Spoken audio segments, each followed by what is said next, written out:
দণ্ডবিধির সাধারণ ব্যতিক্রম সমূহের মধ্যে আজ দণ্ডবিধির ৮২ ধারা হতে ৮৬ ধারা পর্যন্ত আলোচনা করব। এর ভিতর থেকে কিন্তু গুরুত্বপূর্ণ এমসিকিউ হয় বিভাগীয় পদোন্নতি পরীক্ষায় এবং বিভিন্নভাবে ঘুরিয়ে পেঁচিয়েও কিন্তু প্রশ্ন হতে পারে। তো বন্ধুরা, আসুন আজকের বিষয় নিয়ে আলোচনা করি। কি বলা হয়েছে? দণ্ডবিধির ৮২ ধারা, ৯ বছরের কম বয়সের শিশুর কৃতকার্য অপরাধ হবে না।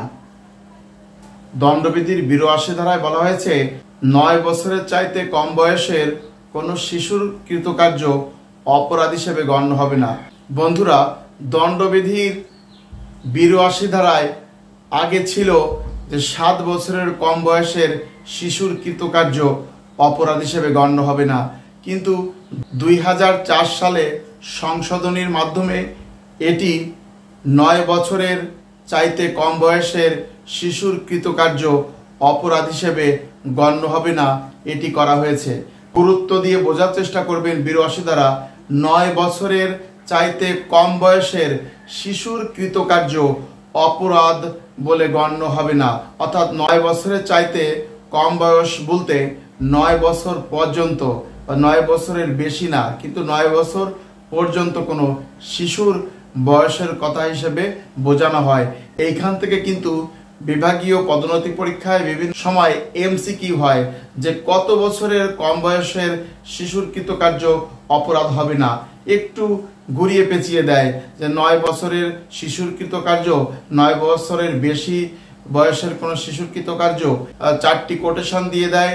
যদি এভাবে থাকে তাহলে কিন্তু ৯ বছর এই কথাটি সঠিক হবে।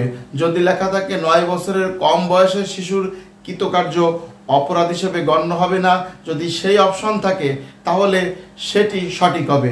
আর যদি এটি না থাকে, যদি অন্য অপশনের সাথে যদি এটি থাকে যে ৯ বছরের শিশুর কৃতকার্য অপরাধ হিসেবে গণ্য হবে কিনা, তাহলে কিন্তু এমসিকিউতে এটিই কিন্তু সঠিক বলে গণ্য হবে।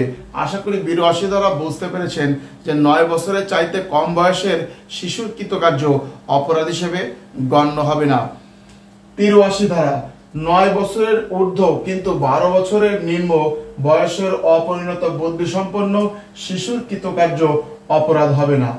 বন্ধুরা, দণ্ডবিধির ৮৩ ধারায় বলা হয়েছে ৯ বছরের ঊর্ধ্ব কিন্তু ১২ বছরের নিম্নে অপরিণত বুদ্ধিসম্পন্ন শিশুর কৃতকার্য অপরাধ হিসেবে গণ্য হবে না। যদি এমসিকিউতে এভাবে প্রশ্ন আসে যে ৯ বছরের ঊর্ধ্বের ১২ বছরের নিম্নে যদি কোনো শিশু যদি কোনো কাজ করে তাহলে সেটি অপরাধ হিসেবে গণ্য হবে কিনা, যদি এইভাবে প্রশ্ন আসে তাহলে কিন্তু একটু বুঝে উত্তর দিতে হবে। সেটি হচ্ছে ৯ বছরের ঊর্ধ্বে এবং ১২ বছরের নিম্নে অপরিণত বুদ্ধিসম্পন্ন শিশুর কৃতকার্য অপরাধ হবে না। অর্থাৎ সেই শিশুর যদি অপরিণত বুদ্ধি হয় তাহলে সেই শিশুর কৃতকার্য কিন্তু অপরাধ হিসেবে গণ্য হবে না, কিন্তু ৯ বছরের ঊর্ধ্বে ১২ বছরের নিম্নে যদি বুদ্ধিসম্পন্ন যদি কোনো শিশু হয় সেক্ষেত্রে কিন্তু তার কৃতকাজ অপরাধ হিসেবে গণ্য হবে। এজন্য এমসিকিউ যেভাবে আসে একটু বুঝে উত্তর দিতে হবে। অনেক সময় আছে বিভিন্ন শিশু বড় হয়ে গেলেও তার বুদ্ধি পরিণত হয় না বা অপরিণত বুদ্ধিসম্পন্ন হয়, সেই সকল শিশুর কৃতকার্য অপরাধ হিসেবে গণ্য হবে না। বন্ধুরা, সে কথা বলা হয়েছে যদি পরিণত বুদ্ধিসম্পন্ন শিশু হয় সেক্ষেত্রে তার কৃতকার্য কিন্তু অপরাধ হিসেবে গণ্য হবে। অবশ্যই প্রশ্নটি সুন্দরভাবে বুঝে তারপরে কিন্তু উত্তর দিতে হবে। এমসিকিউতে এভাবে কিন্তু বিভিন্ন কৌশলে এমসিকিউ আসে, অনেক সময় দ্বিধাদ্বন্দ্বে পড়তে হয় যে কোনটি হবে কোনটি হবে না। এজন্য কিন্তু প্রশ্নটি সুন্দরভাবে বুঝে তারপরে উত্তর দিতে হবে। আশা করি দণ্ডবিধির ৮৩ ধারা বুঝতে পেরেছেন। দণ্ডবিধির ৮৪ ধারা, অসুস্থ মনা ব্যক্তির কাজ অপরাধ হবে না। যদি কোনো ব্যক্তি অসুস্থ মনা থাকে তাহলে সেই ব্যক্তির কৃতকার্য অপরাধ হিসেবে গণ্য হবে না। কেমন? মনে অসুস্থতা বশত কাজটি যে অন্যায় অথবা আইন বিরুদ্ধ তা বুঝতে অসমর্থ থাকে। যে ব্যক্তি অপরাধমূলক যে কাজটি করতেছে সে ব্যক্তি মনের অসুস্থতা বশত এই কাজটি যে অন্যায় বা আইন বিরুদ্ধ সে বিষয়টি যদি সে বুঝতে অসমর্থ হয়, সেইরূপ ব্যক্তির কৃতকার্য অপরাধ হিসাবে গণ্য হবে না।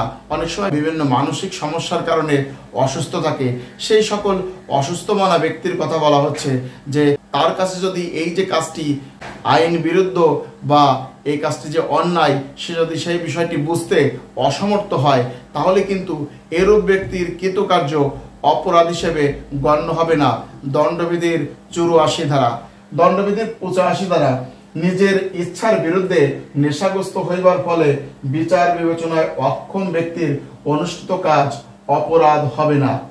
যদি কোনো ব্যক্তি নিজের ইচ্ছার বিরুদ্ধে যদি নেশাগ্রস্ত হয়, যদি কোনো ব্যক্তি শত্রুতামূলকভাবে বা অন্য কোনো কৌশলে তাকে নেশা জাতীয় কোনো দ্রব্য, পানীয় বা অন্য কিছু যদি মিশায়ে যদি পান করায় বা খাওয়ায় দেয়, তাহলে সেই নেশাগ্রস্ত অবস্থায় যদি সেই ব্যক্তি কোনো অপরাধ করে, তাহলে এরূপ ব্যক্তির কোনো কাজ বা কোনো কৃতকর্ম অপরাধ হিসেবে গণ্য হবে না।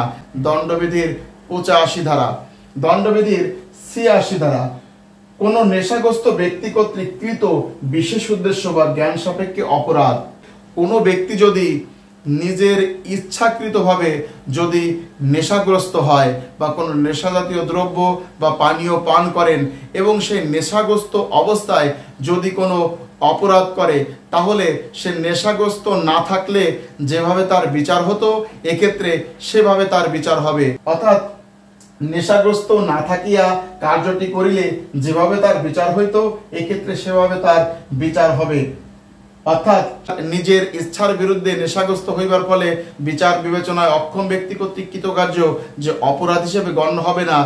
85 ধারায় যে সুযোগ দেয়া হয়েছিল, 86 ধারায় যে তার বিপরীত কথা বলা হয়েছে, সেই ব্যক্তি যদি নিজের ইচ্ছাকৃতভাবে নেশাগ্রস্ত হয় বা কোনো নেশাজাতীয় দ্রব্য, পানীয় বা অন্য কিছু গ্রহণ করে সে নিজের ইচ্ছায় এই নেশাগ্রস্ত হয় এবং সেই নেশাগ্রস্ত অবস্থায় সে যদি কোনো অপরাধ করে, তাহলে কিন্তু তাকে রেহাই দেওয়ার কোনো সুযোগ নাই। এক্ষেত্রে নেশাগ্রস্ত না থাকিলে তার যেভাবে বিচার হইতো ঠিক সেইভাবে বিচার হবে। তো বন্ধুরা, আশা করি দণ্ডবিধির এই 82 ধারা থেকে 86 ধারা যে বিষয়গুলো আলোচনা করেছি আপনারা বুঝতে পেরেছেন। আজকের আলোচনাটি এখানে শেষ করছি। ভালো থাকবেন সবাই। ধন্যবাদ সবাইকে।